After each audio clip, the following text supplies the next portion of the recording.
Hi, welcome to another edition of the Alan Rosenberg Show. About 10 minutes ago, I got a voicemail message from my sister telling me that David Crosby passed away. Just went on my phone and saw that he passed away. So, what I like to do, I quickly ran downstairs, pulled out a whole bunch of albums that I have from Bachman Turner Overdrive, because I'm going to talk about Robbie Bachman as well, and Crosby, Stills, Nash, Crosby, Nash, and David Crosby albums. And just a quick remembrance of two rock stars, legendary, certainly with David Crosby, who have recently passed away. Jeff Beck just passed away. I did a memorial show on him. So, yeah, no further proof that it's going to be that kind of year, and it's going to stay that way, I imagine. We're all getting older. I'm old, and to think that if I'm old, God, all these rock stars that legendary rock stars who idolized and loved, like David Crosby, I think is 81, just passed away. They're all getting up there. So, and it's sad, but at the same time, we can't really be surprised. And it's not going to get any better, I imagine. So let's do a quick memorial. Wasn't going to do one on Robbie Bachman, but I am a fan of Bachman Turner Overdrive. And I call them meat and potatoes rock and roll. And I have a soft spot for that. I think Grand Funk's kind of same kind of thing. Not overly technical, but powerful. And when they're good, they're great. I think I told you I was a drummer. I'm a meat and potatoes drummer. I can't play jazz. I can't play anything too technical. Kind of like a Robbie Bachman. I used to play a lot of Bachman Turner Overdrive. I don't have all their albums. I don't love them that much that I feel like I need. But this was their second album, B.T.O. 2. I mean, an amazingly great meat and potatoes rock album. Let It Ride, Taking Care of Business, of course. But this is a killer album. Welcome Home.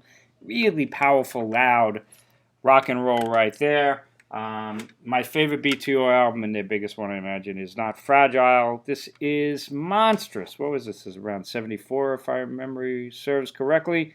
And every song in this album is great. And of course, You Ain't Seen Nothing Yet, Roll On Down the Highway. But even the jazzy licks of Rock Is My Life and This Is My Song. And great, great album. If you have it on vinyl, it was three-dimensional. It was like die cut. That was really cool. But for B.T.O., to me, you pretty much just need like the best of albums. There's a ton of them. This is a double one called B.T.O. Gold, which is kind of an update of this, what I would call a mini box set. This was called the B.T.O. Anthology, big, thick box, all you need. And goes from their classic early albums to their latter-day albums. They even had a different lineup at the end, which were just okay albums. This is a single greatest hits. If you just want like, what is there on here? 12 songs, kind of covers a lot of the big songs, but the double ones are better. And there's even these low budget kind of best ofs that go deeper, like this one, full wheel drive, B.T.O. And this is a really cool import album that was never officially released in the United States, B.T.O. Japan Live. But there's a great shot right there of Robbie Bachman, a really hard-hitting drummer. There's some really good YouTube footage that recently came out where B.T.O. is playing in a prison in Canada. Man, he's playing so hard. Definitely a monstrous band, meat and potatoes band for sure, B.T.O. So sorry to hear that Robbie Bachman passed away. I guess it was earlier this week, right? But today, or 10 minutes ago, I just got a call from my sister and telling me that David Crosby passed away. And, of course, legendary rock and roller, long history. I first got in contact with him musically through my sister with their first two albums from Crosby, Stills, and Nash. And they definitely, this is how they made their legend for sure. I mean, Crosby, Stills, and Nash, these were a super group. Their second show was at Woodstock.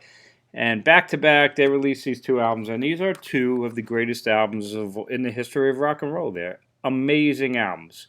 Of course, Deja Vu, the second one here, had Neil Young join the band. But these are incredible albums. And after that, they released a classic live double record. And if you get it on CD, it's got a ton of bonus tracks. Four-Way Street. Also, an amazingly great live album. They used to play really long shows, acoustic, and then they would jam out. You could see 10 plus minutes on these long jams of Southern Man and Down by the River and things like that. Definitely where they made their legend in that early career. This was a great vinyl greatest hits album back in the day when vinyl 40 minutes, it's the best of, that's all you needed. And they released a best of after having like 2 albums. But so far, Crosby, Stills, and Nash Young, a great one. Of course, after that, they're an interesting band. Like my sister used to say, they're like the greatest band of all time. And I'm like, it's based on what I just showed you. After that, their discography is really mixed. People forget there's a lot of Crosby, Stills, and Nash albums, and a lot of them are forgettable. A lot of people didn't even realize they released those albums. There's even a couple of CSN and Y albums that, very few people bought because they're really not that good. But it's an interesting career. You really want to follow their career. You get like this monstrous box set. This is the CSN box set. And this was 4 CDs. And it goes into all aspects of the CSN and CSN and Y and Crosby Nash and all the offshoots and some solo stuff. And it takes you on a good journey. Some of it's amazing. Some of it's just okay. That's what you would expect. But I will tell you, when they had kind of like reformed in 1977 and they released the CSN album, I thought this was a great album, and I actually saw them in concert that year. Dark Star, Just a Song Before I Go, Cathedral. Oh my God, I remember seeing that live. I thought I took off and saw heaven. Saw them at the Nassau Coliseum, one of the best concerts I ever saw. So, they came back really strong with that album. Daylight Again was a really strong album. Wasted on the Way, Southern Cross, 2 great songs from this album. Strong record for sure. I don't have all of their albums, nor would I ever want to get all of their albums. I just try to stick to the better stuff. When Neil Young rejoined and they went on tour for this album, looking forward, this was just an okay album. I actually saw this show as well. I think I saw it at the Garden. Yeah, I definitely saw it at the Garden. It was a really long show. Jim Keltner was the drummer. I remember thinking it was just okay. I did not think they were that great live on that tour, but it was a long show for this album. Later on, they released this live record, and this was just killer. But this is more of focusing on Neil Young. He ran the roost on that tour for one of his solo records and did a tour, and he said, this is what we're going to do, and they released this live record. This is a great live record, Deja Vu Live. If you ever spot this out there in the wild, definitely recommend it. It was around the time of Neil's Living with War album. And of course, there's the Crosby, Stills, and Nash Greatest Hits. Excellent. A lot larger than that other So Far album. Now, obviously, they had a lot of breakups and a lot of different configurations. His solo albums, I only have his first one, If I Could Only Remember My Name, and this is a really interesting album. Nothing else sounds like it. This is a deluxe edition of it. It's got a CD and a DVD with a surround sound mix. It's definitely an interesting record. It's certainly not commercial, and that's one of the things about David Crosby. Out of the 4 guys, he's, in my opinion, the least commercial out of them, and he takes a lot of chances, does a lot of jazzy kind of stuff. He's not always an easy listen, and this is an interesting album. It's a classic, considered a classic. If I Could Only Remember My Name, his first album. This is a really good version of it with the DVD.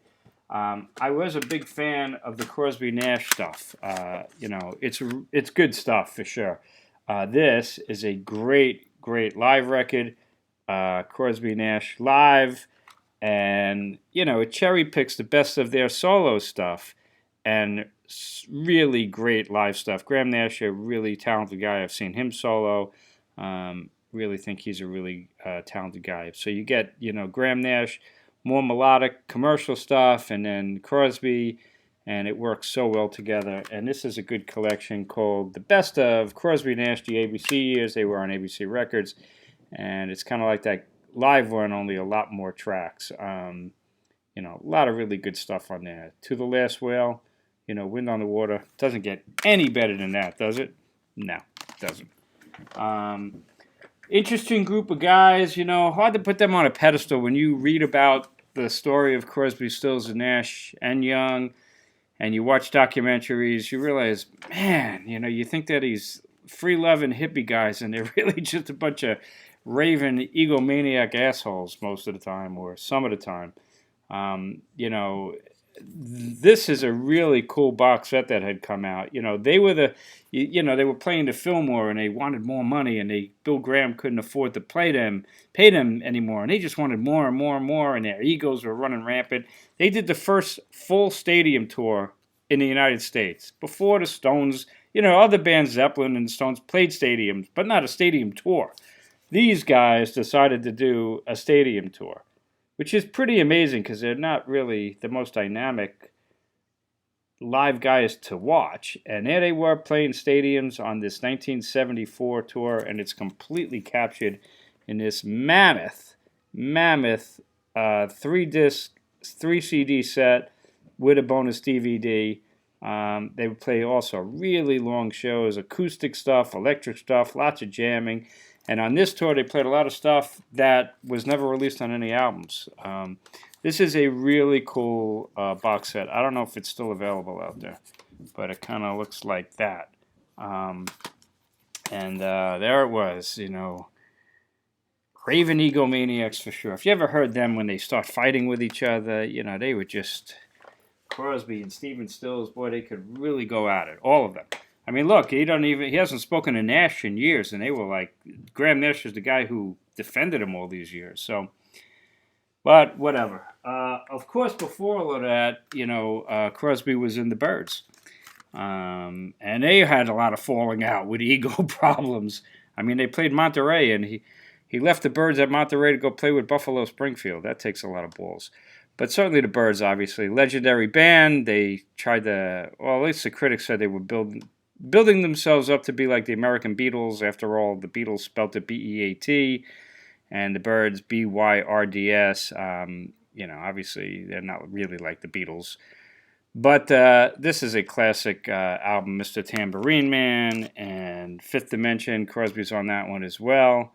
You know, more psychedelic stuff. So, legendary, great American band. To me, you really want to, you get like a greatest hits album like this one. This is a deluxe edition with a ton of extra tracks over the vinyl, but they have tons of compilations. Here's a 4 CD box set, the Byrds box, and there's another one that came out after this.